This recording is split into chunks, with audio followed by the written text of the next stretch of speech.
Hi, I'm Matt Williams with Camera Ambassador, and today I want to do an overview of the C300 Mark II.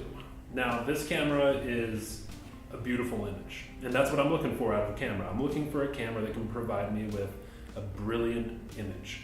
It's helpful, yes, to have things like internal ND. It's helpful to have a top handle. It's helpful to have all sorts of different menu settings, but I'm looking for an image because it's a camera, right? So if I'm looking for something that's going to be able to cover many different avenues of different genres, if I'm looking for something that's going to be able to cover sci-fi as well as it covers a drama or a documentary, I know that this is something I can definitely go to. The interesting thing about this camera, though, or one of them rather, is that it sits in this price point at $11,000 that kind of bridges this gap between indie cinematographer, documentarian, and definitely working on a bigger set. We're moving to the Red Dragons, weapons, and things like that. So it really hangs out in this median and starts connecting this. The only other camera that's really sitting close to this price range is the brand new Sony FS7 Mark II. And that's a camera we're going to be getting to in the next coming weeks after we use it a little bit more. So what can I tell you about this camera? It's got a great image, but why does it have a great image?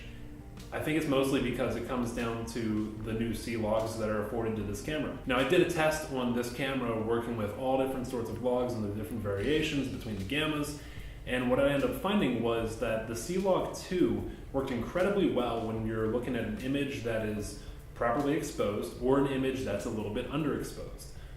But C-Log 3 worked really, really well when we looked at an overexposed image. So where does regular C-Log fit in? I can't believe I'm saying this because I'm such a fan of the C100, but C-Log is getting ousted. It's getting out. And the reason that I'm saying that is because C-Log 2 and C-Log 3 just looked and performed so much better than the regular C-Log did.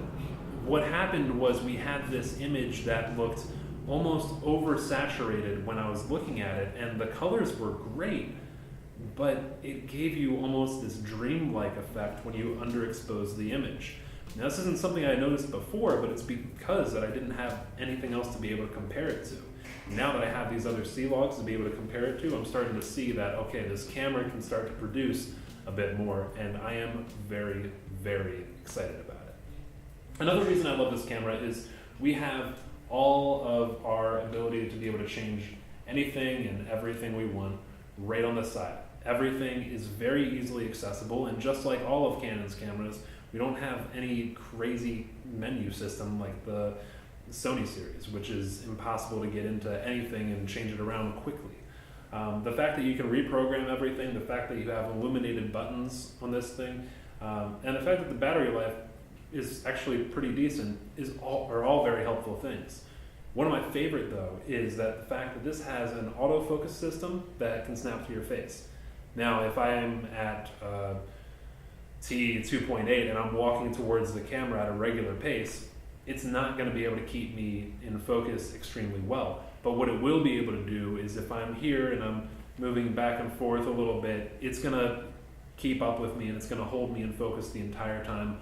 And that is going to be one of the biggest benefits of using this camera, because this camera is going to be very, very good for anybody who's shooting a documentary or a drama or any type of film, any genre of film with a very small crew. Because what you can do with this is you can plan out your scenes a little bit better to be able to say, okay, when we go for the turn, we're going to be here and I'm going to be focusing on this person now. And you don't need to have a focus puller, which is kind of incredible for having the smaller shots. For a larger shot, for something where there's a lot of movement going on, you need a focus puller. The technology is not there yet. Hopefully at some point it'll get there, and then we can start seeing better films done by cinematographers on a lower budget, and that's what it's all about to me. Now, the build of this camera can go way too high. If I put the top handle on here and then I attach the monitor and I want to be able to see it, it's going to be above the screen, and it gets ridiculous. It's too much. This camera is so appealing to me because it is so small. But one of the drawbacks that I have of this versus the other camera at the same price point, the FS7 Mark II, is that we don't get a variable ND that it can almost work as another setting to your camera, just like you have your t-stop and just like you have your shutter, just like you have your ISO. The variable ND that you get on the FS7 Mark II and on the FS7 and on the FS5, that gives you one more variable in which you're able to control your image, which is extremely helpful.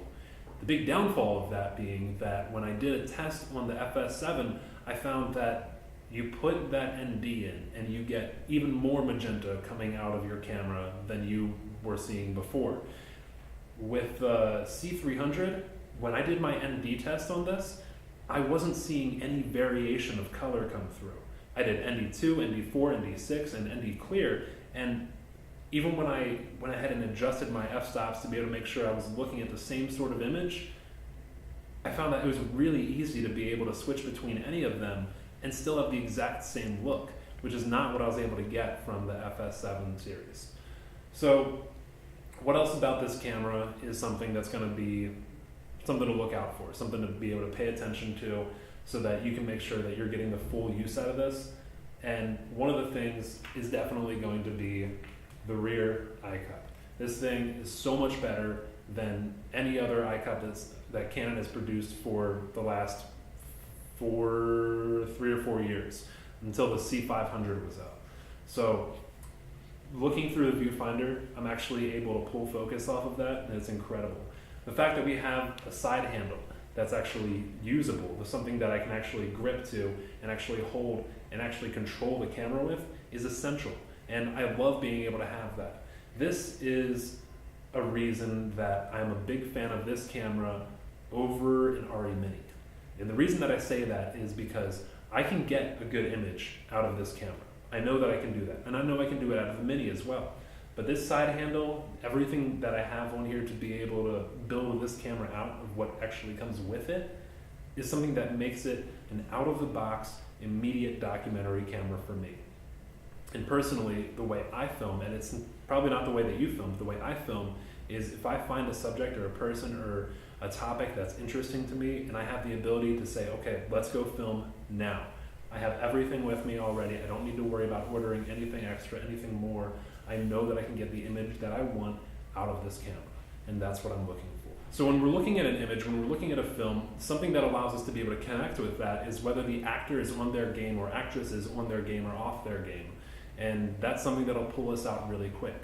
But we're camera department, right? So what do we focus on? We focus on image. That's what we're about. We're about the image.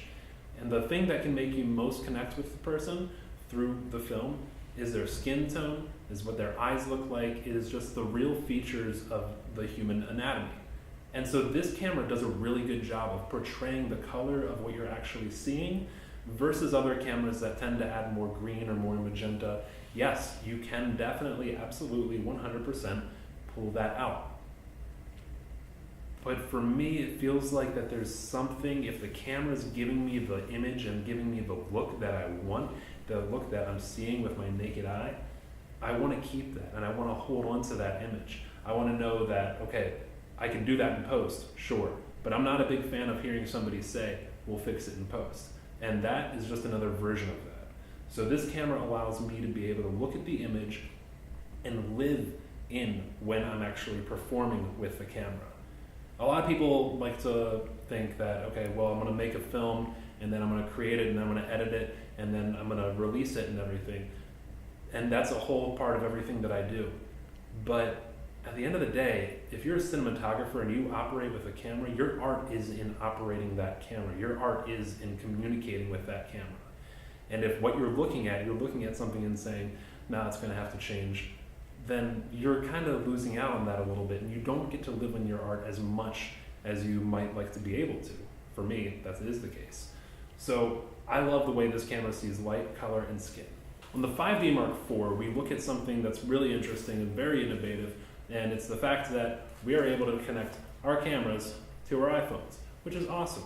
Because I want to have and work with directors that are on set and that are actually working with their actors. And if they can actually look at their phone and they can look up and they can look here and they're not off in Video Village, just hanging out over here, and just say, all right, let's go again.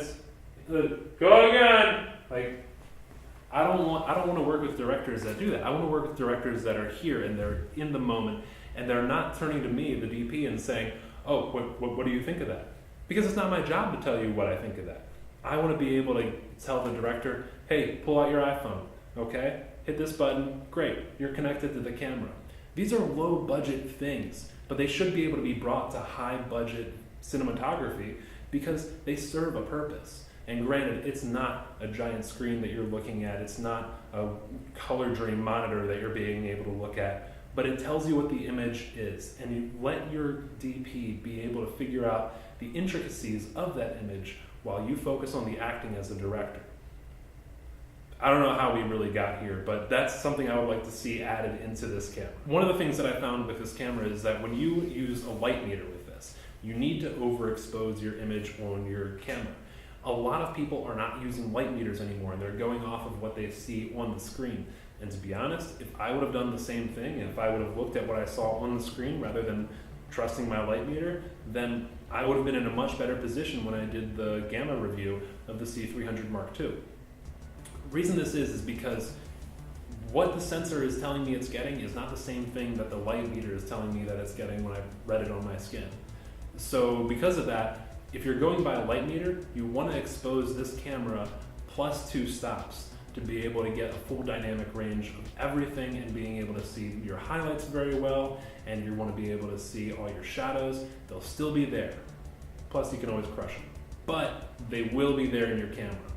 When I exposed this camera at 5.6, what I ended up finding, which is what my light meter told me to do, was that I had a lot of trouble bringing my highlights back up, which is why in C-Log 2 I ended up being able to see all of these intricacies inside of the shadows, and I loved that. But what if you're not filming in C-Log 2? What if you're filming in C-Log 3 or C-Log? Well, then it's going to be very hard to be able to bring that image back. So C-Log 2 is a savior for this, but I would not rely entirely on that because C-Log 2 does very well when it is properly exposed. So once again, going by your light meter, I would say to expose this camera definitely by 1 stop, but you could push it to 2. Thanks a lot for watching this review of the C300 Mark II. I'm a big fan of this camera. A lot of the stuff that Canon does, I've really enjoyed of what they've recently been coming out with, and I keep hoping they push for more and they push for more. I want the super slow motion, I want this other stuff, but at the same time, you can get all that. You just gotta spend the money on a C700 or a C500 because that stuff is there, but they can only put so much into a camera before they have to jack the price up of it. So for me, this is gonna be one of my go-to cameras from now on, as often as it can be. The fact that it can record in 4K and has 12-bit color and it looks incredible is everything that I want out of a camera, and the fact that it's ergonomically designed to be very helpful to me and work in my workflow is just fantastic. So definitely rent this camera out, give it a try before you purchase it and spend $11,000, $12,000 on this camera. Rent it out, try it out, make sure that this fits for your production. Anytime you go for a new camera or you go for something different, you want to know what that raw footage looks like. You want to know, is this color going to be able to emulate the emotion that my actors and actresses are going to bring from the script onto the screen? This is a big part of it. And so a lot of times directors will say something like, oh, well, this is the camera that I heard that we needed to go with, and it's not founded on very much. So we want to found the reason we're going with a camera on something that's actually true. So make sure that you do your own tests and you do your own research. Check out our videos, sure, but then do your own. You need to know what these scenarios are going to actually look like for your film. It's a big part of being a good filmmaker, and it's something I definitely hope you do. Now, turn off YouTube, get out, and go create. See ya.